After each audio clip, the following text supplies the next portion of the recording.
Estamos de vuelta con Hans Lavilla Ruiz, un economista que ha hecho un estudio muy interesante sobre cómo es que hay un gran grupo de hogares peruanos que se encuentran en riesgo de entrar a ser considerados como hogares en situación de pobreza por sus gastos de salud. Hola Hans, ¿cómo estás? Bienvenido. ¿Cómo estás, Enrique? Muchas gracias por la invitación. Hans, cuéntanos un poco lo que tú has descubierto en tu investigación, porque hasta donde yo he leído tú muestras que alrededor del 56% de la población no acude a un establecimiento de salud cuando sufre algún malestar, ¿cierto? Es decir, primero, uno de tus principales hallazgos es que la gente suele automedicarse o no tomar ninguna acción cuando tiene un problema de salud, ¿no? Sí, eso es lo que encontramos. Mira, a ver, para contarte rápidamente, el estudio más o menos trata sobre cuál es el impacto de los desembolsos directos que hacen los hogares al final sobre su estado de salud y sobre su nivel de presupuesto. Entonces, el impacto puede ser tan grande que al final el hogar tiende a estar en un estado de pobreza extrema, o sea que no pueda cubrir ni siquiera una canasta básica. Como tú mencionas, uno de los hallazgos que tenemos es de que efectivamente casi 6 de cada 10 personas no acuden a un establecimiento de salud cuando presentan algún malestar. Entonces, dentro de las cosas que encontramos, si lo separamos por niveles de gasto, encontramos que incluso aquellos hogares que pueden acceder porque tienen la capacidad financiera para acceder a estos servicios, no lo hacen porque consideran de repente que el malestar no es tan grave o porque consideran simplemente que pueden autorrecetarse o utilizar una receta que ya había utilizado antes, ¿no? O sea, no solamente se automedican, se autodiagnostican. Ellos mismos dicen, la mayoría de hogares peruanos dicen, bueno, esto yo creo que no es muy grave, ¿no? Entonces no me medico o uso o yo creo que esto es lo que me pasó antes, entonces uso la misma receta o algo por el estilo. Sí, entonces lo que uno esperaría es que eso suceda en los hogares más pobres, de alguna forma, pero encuentras de que sucede incluso en los hogares de los quintiles más altos, ¿no? ¿Y por qué? Porque claro, o sea, en el caso de los hogares pobres, una explicación razonable es escasez de recursos, no tengo dinero para gastar en ir al médico, me sale demasiado caro ir al médico, entonces me autodiagnostico y me automedico. Pero ¿por qué sucedería esto en hogares que sí tienen recursos? Puede ser un reflejo de cómo está el sistema de salud, ¿no? Por ejemplo, si tienes largas listas de espera o si ir a un establecimiento de salud implica tiempo que probablemente es muy valioso para ti, incluso puede suceder de que al final no te atiendan. Entonces lo que va a resultar es de que tú decidas no ir simplemente a un establecimiento de salud y probablemente acudas a lo que suele pasar, que es ir a por ejemplo, a una farmacia y decir qué medicamento me recomiendas, o simplemente ir con tu receta anterior y pedir... Claro, y asumir que te está pasando lo mismo que te está pasando lo mismo. Ahora, y eso sucede también en el quintil más rico, porque el quintil más rico sí no debería tener pues problemas para acceder tiene acceso a clínicas privadas, a todos los médicos, a los mejores servicios de salud, no debería tener ese problema de esperas, de cola. Es justamente lo que encontramos, que incluso en el quintil más rico, que tienes como un 15% de la población que sufrió algún malestar en el quintil más rico,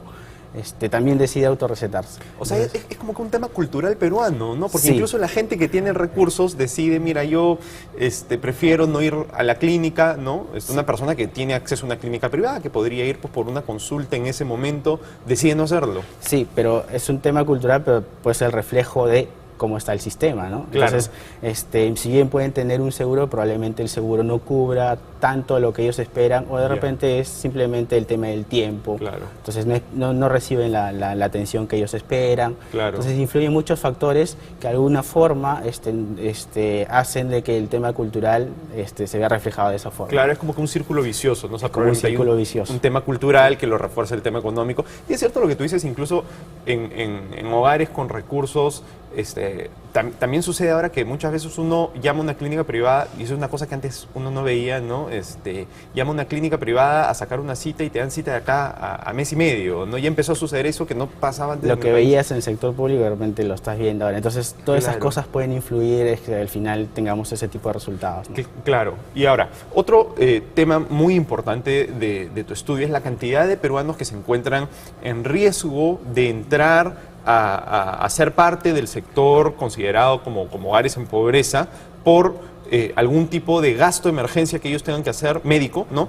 Muy grande, que no tengan cómo cubrir. Sí, es alrededor de 1% de los hogares que antes no eran pobres y que podrían caer en situación de pobreza extrema. Ajá. Pobreza extrema es aquellos que no pueden incluir una canasta básica para alimentarse. Entonces, 1% de los hogares más o menos son alrededor de 50.000 hogares que, si lo llegamos a alguna cifra que nos dé una idea, más o menos es todo el distrito de Independencia, por ejemplo. Claro. Entonces, viéndolo de esa forma, tienes una cierta cantidad de hogares que están vulnerables.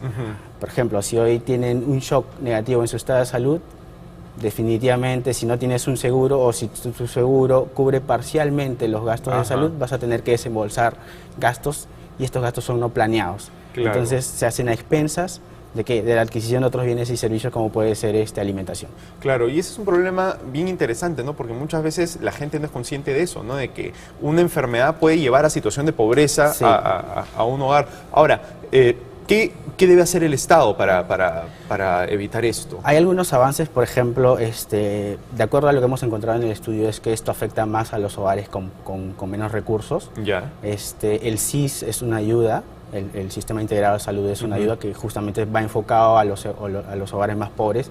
Entonces, ampliar las acciones del SIS puede ayudar mucho a los hogares más pobres. Entonces, pueden acceder a salud y evita de que caigan en situación más extrema de la que se pueden encontrar, ¿no? ¿Por qué? Porque el SIS de alguna forma cubre todo el costo de salud que incurriría un hogar. Ajá. Y entonces, ¿tú crees que estos convenios interinstitucionales que ahora se están realizando, que permiten que, por ejemplo, gente que quiere ir a atenderse a un hospital del Ministerio de Salud y no tiene ninguno cerca, no tiene un especialista en lo que necesita, se pueda ir al CISOL o se pueda ir a salud o en fin, ¿tú crees que son buenos? En la medida que la cobertura sea amplia y el tiempo que te tome en un establecimiento se reduzca o que te atiendan cada vez que tú quieras, siempre es bueno, ¿no? Tenemos que tener en cuenta que no ampliar la cobertura del acceso basta. Tiene que ir complementado de políticas que ayuden a cubrir la cobertura en cuanto al costo total de salud. Por ejemplo, puedes tener países en los que la cobertura es universal, como Japón, pero el problema también es un problema de sostenibilidad a mediano y largo plazo, ¿no?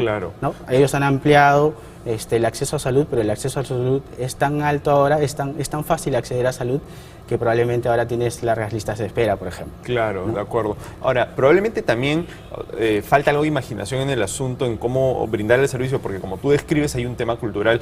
Yo el otro día conversaba con Sí Coronado, que es un emprendedor que está metido en tema de servicio de salud, que me contaba que él tiene un modelo de negocio bien interesante, que es que la farmacia tiene un consultorio. Entonces la gente va a la farmacia, porque como tú dices, la gente es automédica, entonces va a la farmacia o pregunta en la farmacia qué me pueden dar para esto, y tiene el doctor al costado. Entonces ahí, por ejemplo, les evitan las colas, les evitan, probablemente si en el sector público también pensaran en modelos de atención, si quieres, más ajustados a la cultura peruana que tú describes, esto podría solucionarse de manera más fácil. Claro, ten en cuenta de que el modelo es interesante, pero seguimos con que el acceso que van a tener o quienes van a poder acceder a este tipo de modelo van a ser las personas que de alguna forma tienen la capacidad de pagar gastos de salud, ¿no? O sea, aparte de su alimentación, les sobra para cubrir ciertos gastos, ¿no? Claro. Entonces, probablemente el modelo sea interesante, pero de alguna forma hay que pensar en que el acceso a salud es básico.